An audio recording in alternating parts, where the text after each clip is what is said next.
Welcome to the community of engineers, the change agents in the society.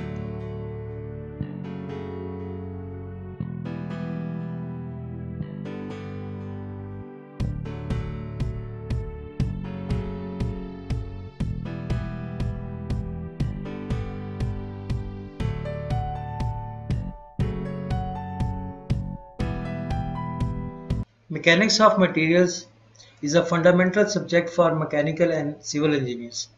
If we have weak command on the mechanics of materials, both design of machine and design of structure will suffer. As an engineer, we deal with the design of components and structures using various materials. And if we does not know the strength of any material, we won't be able to predict its failure. What would be the load carrying capacity of any of the material?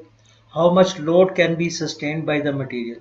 So if we don't have sufficient knowledge about the materials, we won't be able to predict its life, when it will fail and how it will fail.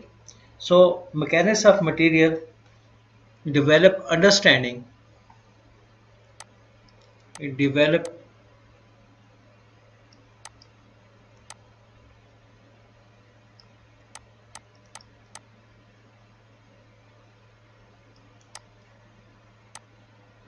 of materials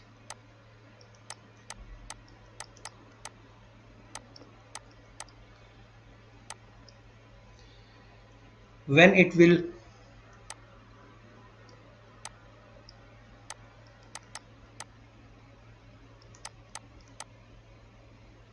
fail, how it will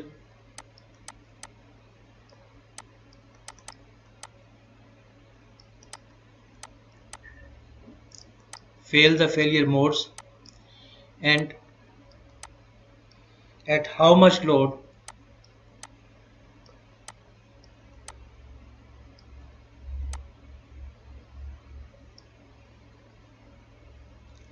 it will fail.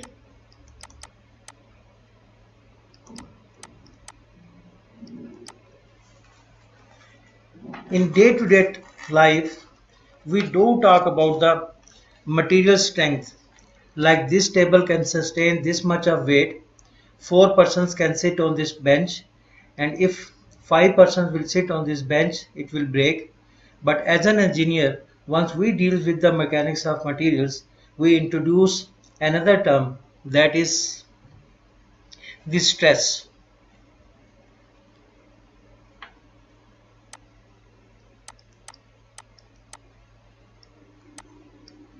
Now stress is it is an internal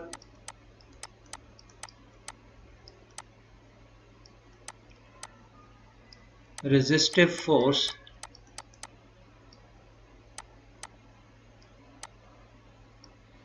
per unit area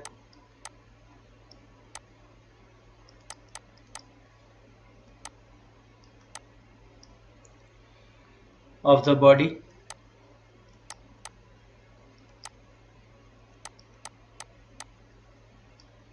object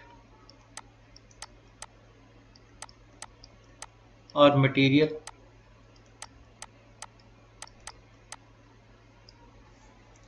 and this resistive force is generated because of the external application of the external force. When we apply any load on the body, in response to that, resistive force is produced by the body, so that body can resist that load or external force. The intensity of the resistive force is thus the resistive force per unit area, that is termed as the load. Now another term that we are using, that is load.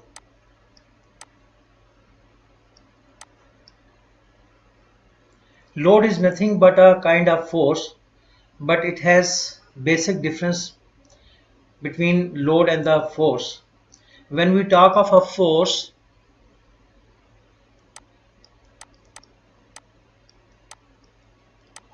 it have many forms: the mechanical,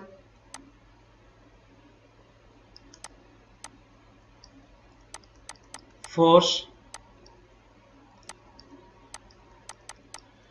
electromagnetic force, gravity force. And we know that the gravity force is the force that is exerted by the larger body on a smaller body.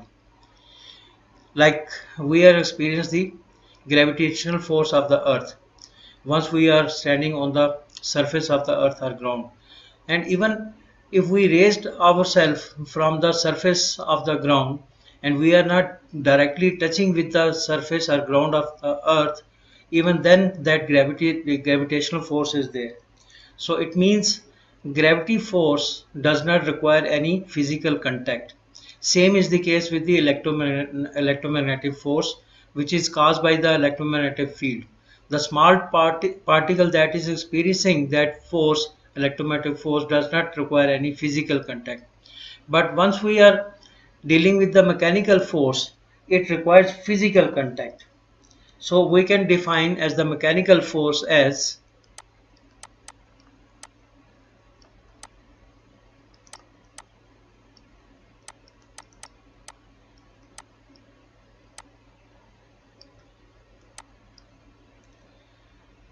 a force which needs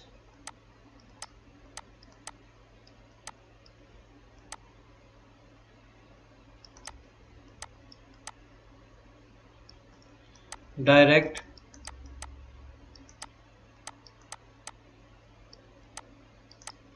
physical contact.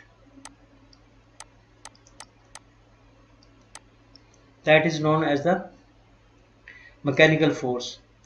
Same mechanical force is termed as the load.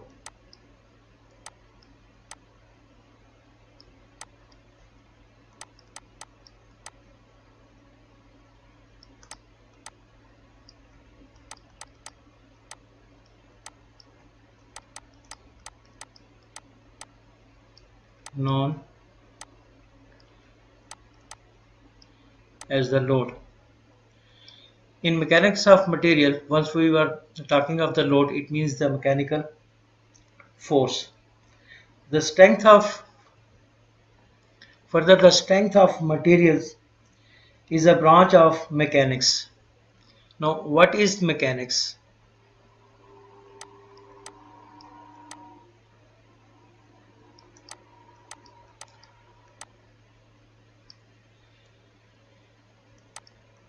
It is that branch of science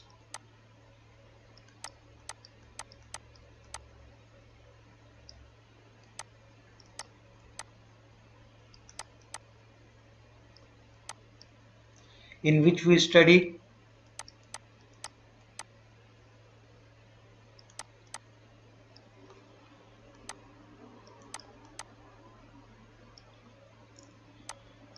force and energy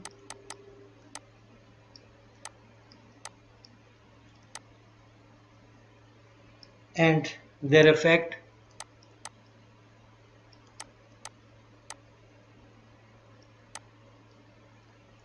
on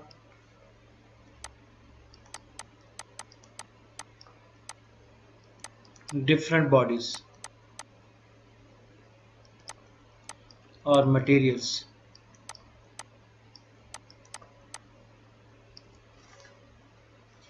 Further, mechanics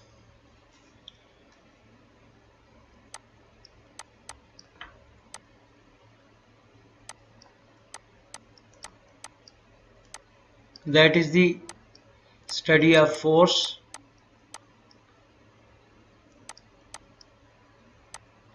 and energy and their effect on the bodies are classified into engineering mechanics, mechanics of solids, or we may call strength of materials, fluid mechanics. Once we talk of engineering mechanics, again by definition of mechanics, it is the study of force and energy and their effect on the bodies, and in this case these are the rigid bodies.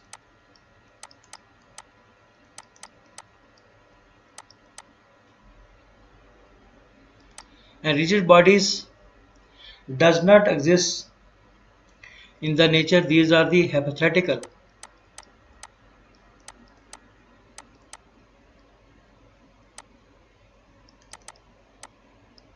Hypothetical bodies means does not exist in nature, or body having no deformation regardless of the nature and magnitude of the force.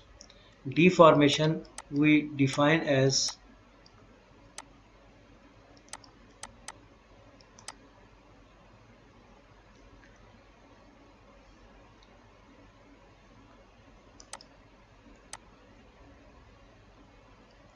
change in shape and size of the body.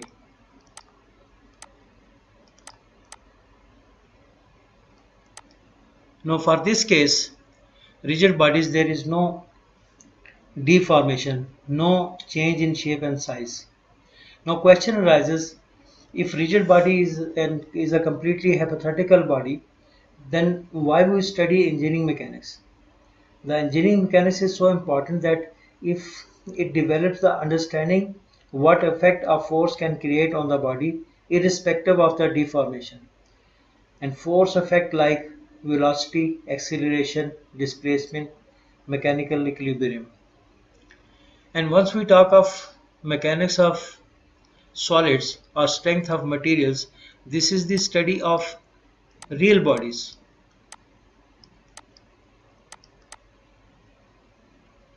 And real bodies are the deformable bodies. Upon application, there is a deformation, there is a change in size and shape of the body. Now further we would extend our discussion on elastic deformation and plastic deformation. In elastic deformation, upon removal of the external force, the body regains its original shape and size. Whereas for the case of plastic deformation, upon removal of the external force, the body does not regain its original shape and size. Once we talk of fluid mechanics, upon application of external force, there is a continuous change. So it experiences a continuous.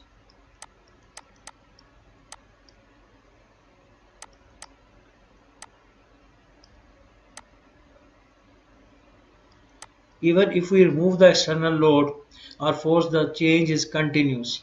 So that is why we say that it has zero memory.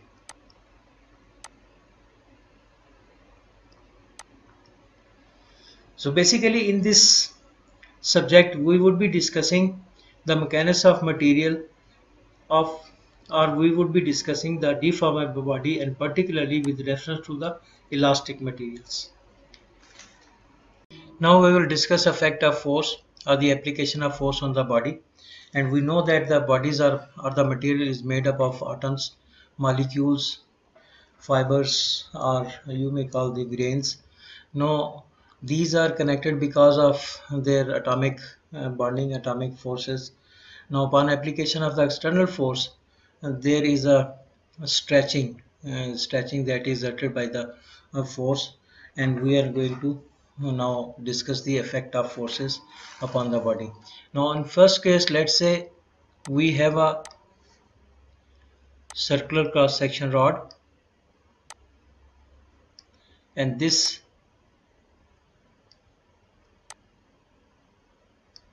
on this circular cross section rod, the application of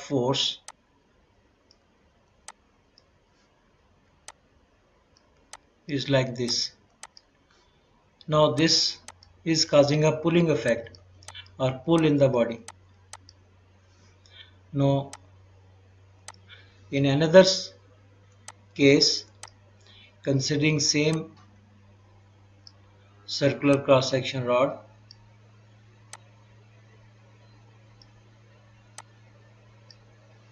the application of force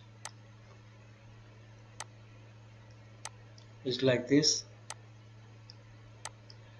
Now due to this application of force, there is a pushing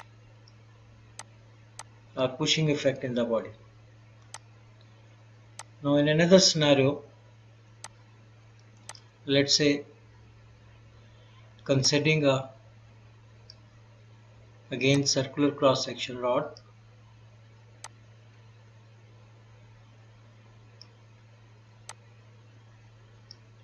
the application of force is like this.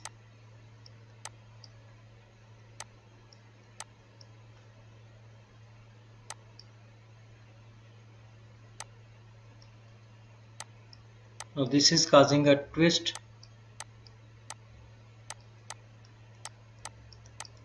in the body. Another case may be we are having a circular cross section rod, or even we may have the rectangular cross sectional rod. The application of force at the extreme ends of the rod and in opposite direction in the middle. Now this is causing a bend in the body. Another case may be we have a rectangular cross sectional rod or circular cross section rod.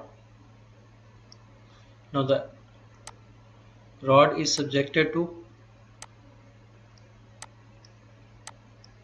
this kind of force.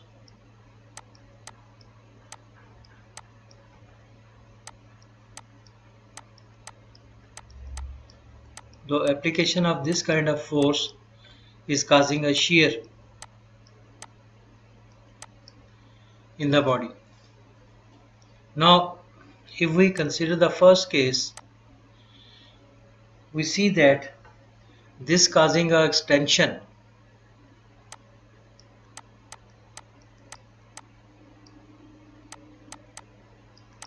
or stretching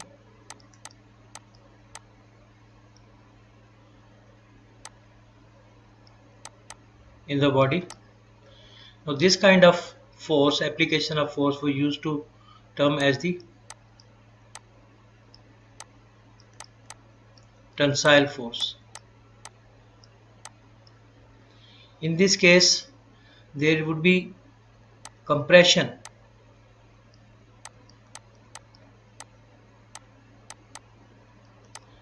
in the molecules, atoms, or the grains of the body. Now this kind of application of force we use to term as the compressive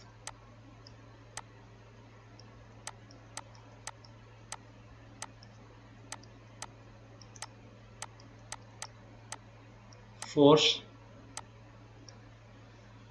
In this case we are using a force as a couple. So this is a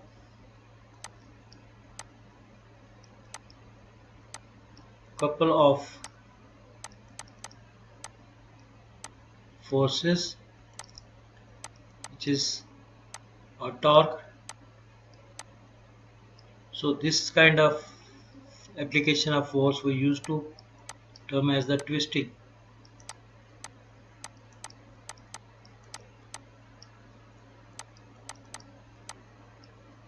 force.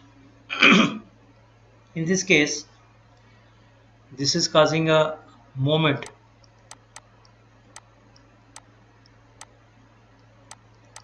that is the force into the distance. This is the force and this is the distance. Opposite couples, this is counterclockwise. This couple is counterclockwise and this is clockwise. Now this kind of force, application of force, we used to call that it is a bending force.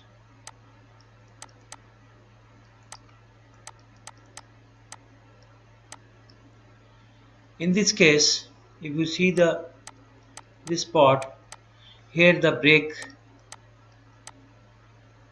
breaking or cut can be produced, and this kind of application of force we used to call the shear force.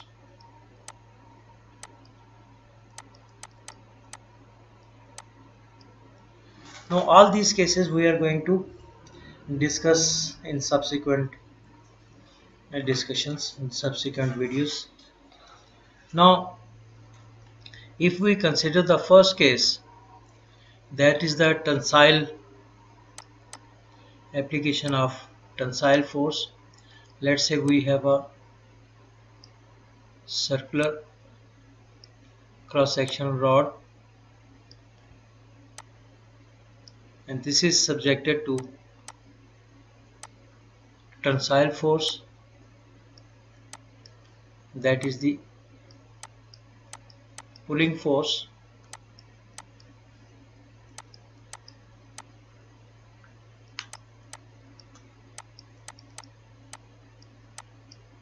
And once the value of this pulling force, that is 0, means there is no application of force, we mark two planes on the cross section AB, and once this circular cross section rod is subjected to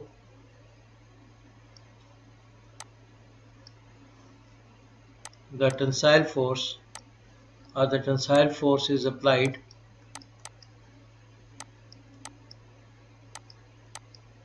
now this is the, you may call the original marked position of the planes, and after application of the force these are shifted to, or these are being stretched, A dash B dash, and overall we see that this is just hypothetical and the more exaggerated dimensions, and this we used to call, this is the del L, the deformation. Del represents the deformation.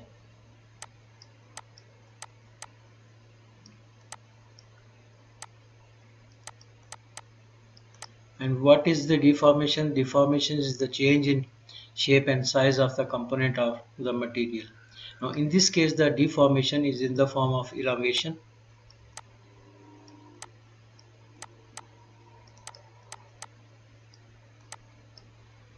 or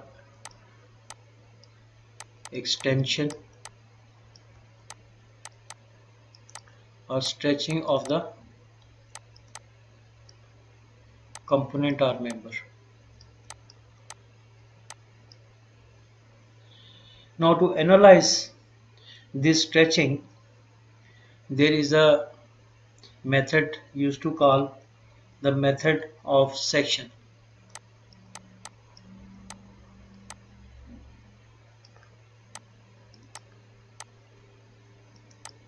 or section method. This is useful method to analyze the internal forces.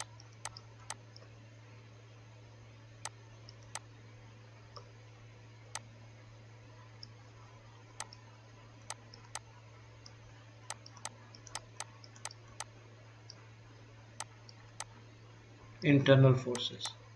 And what is the internal forces? That is the stress. And if we use this section method. In that section method we are going to cut the member, or in this case we are going to cut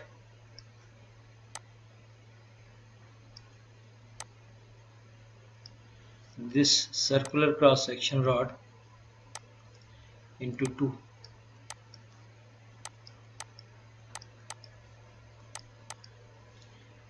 To study the internal development, let's say we used to cut from here. This is section 1, this is section 2, and once we cut,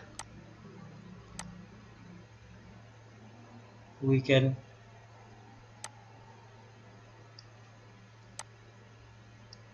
depict like this.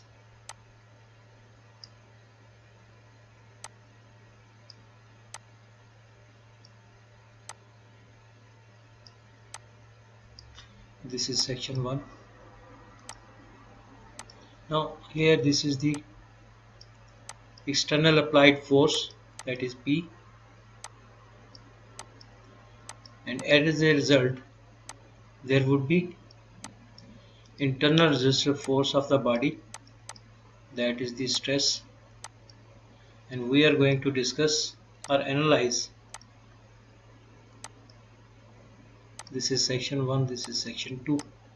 We have got that. Now applying static equilibrium conditions,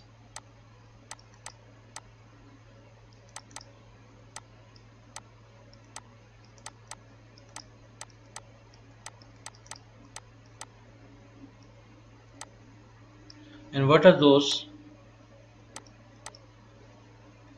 That is the summation of forces is equal to 0, and further summation of forces along x-axis 0.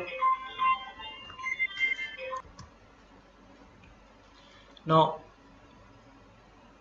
summation of forces along y-axis is equal to 0, and summation of forces along z-axis is equal to 0.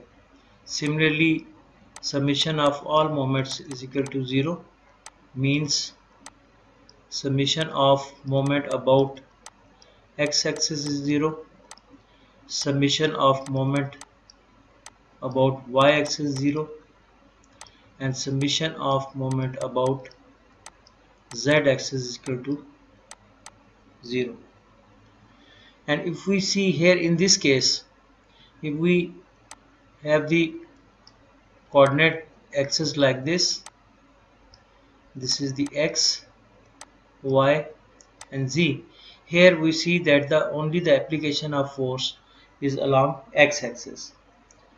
So in this case we are going to analyze only for the summation of forces along x-axis is equal to 0, and we see that considering section 1, again I draw section 1 only here. Now this is the section 1. Now on this section 1, this is the external force P, and as a result there is a internal force, internal resistive force of the body, that is F. Now we can, considering this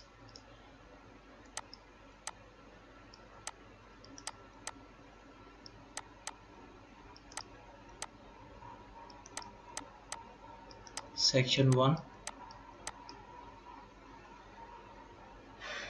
we have F minus P is equal to 0, or we may write this F is equal to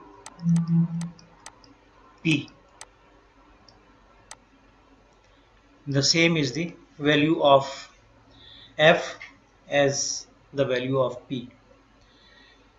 Now coming to the stress, that is the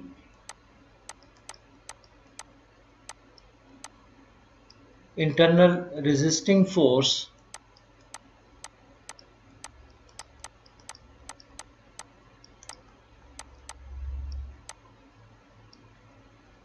per unit area.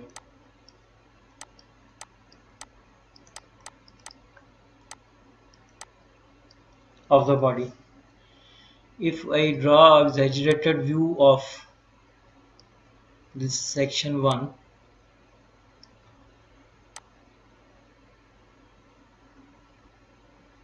like this. Now here is the application of external force, and on this cross sectional area, if I take a very small elemental area del A, and on this area very small force of del F would be, resistive force would be acting. So I make a expression like this: sigma is del A change to 0 df over dA. Now expression indicates that the stress value may differ at different points. At here the stress value, the stress we are using to describe that is the stress force upon, this is the internal resistive force upon the area. So this is the stress represented with this sigma. So stress value may be here different, here different, here different. So there are n number of values of the stress values. Now that may be differing from each other. So by integrating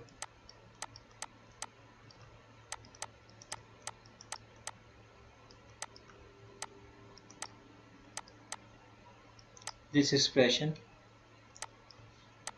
df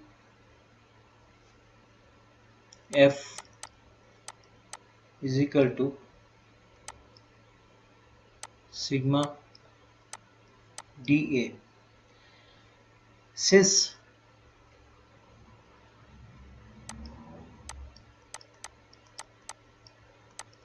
the stress value, that is sigma, is not constant,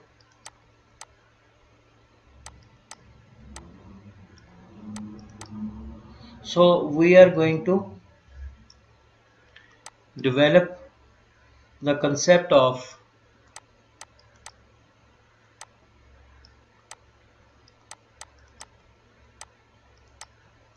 an average stress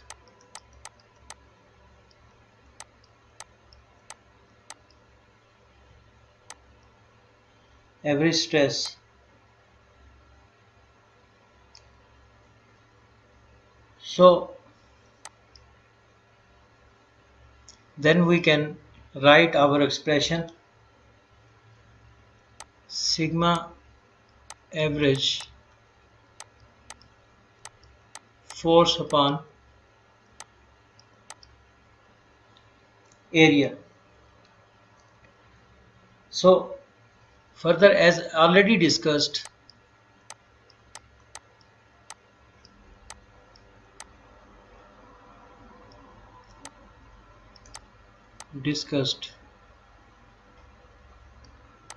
that F is equal to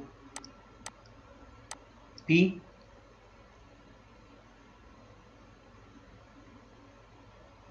due to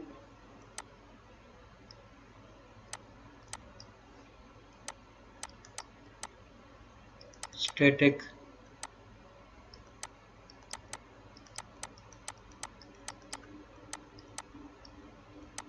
conditions, we may express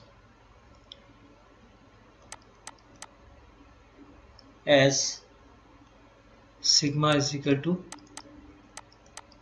P upon A, because it is very difficult to make the value of F from the component, so it would be always easier to depict stress value, that is average. Stress average is going to be P upon A. Now as far as the units of this sigma, that is P upon A, so Newton over meter square, and we used to call this as Pascal. So we may call this as kilo Newton per meter square, that is kilopascal, or mega Newton per meter square, that is 10 raised power 6 Pascal or megapascal, or giga Newton per meter square, that is 10 raised power 9 Pascal or gigapascal. Also, so the Newton per millimeter square is termed as megapascal. How? As Newton, we can write this Newton over 10 raised power minus 3 meter whole square in place of millimeter square, that millimeter square is 10 raised power minus 3, so which comes to 10 raised power 6 Newton per meter square. So this is a megapascal. Now what is the stress quantity?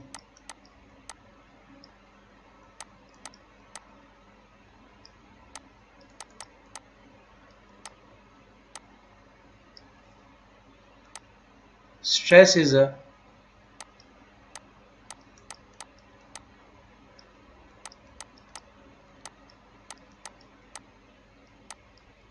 tensor quantity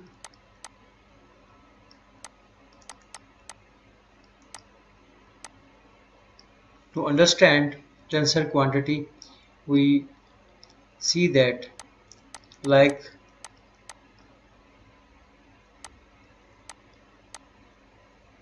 scalar quantity,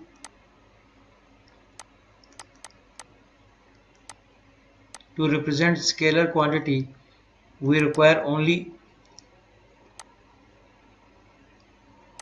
one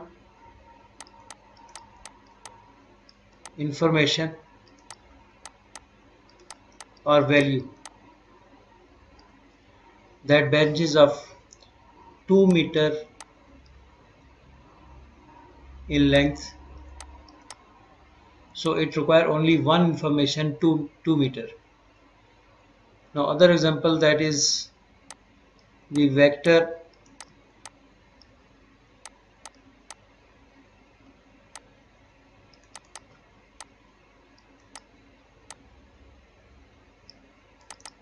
quantity, in that we require two informations or values, the magnitude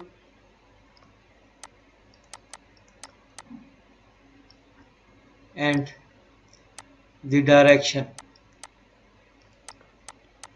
to represent a vector. For the case of tensor quantity,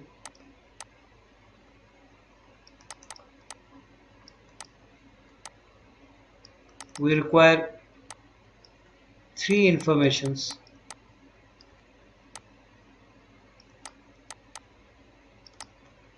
or values,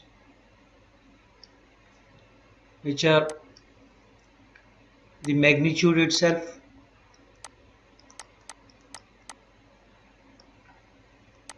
the direction, and the plane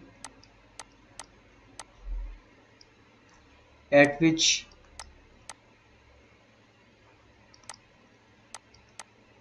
the stress is acting.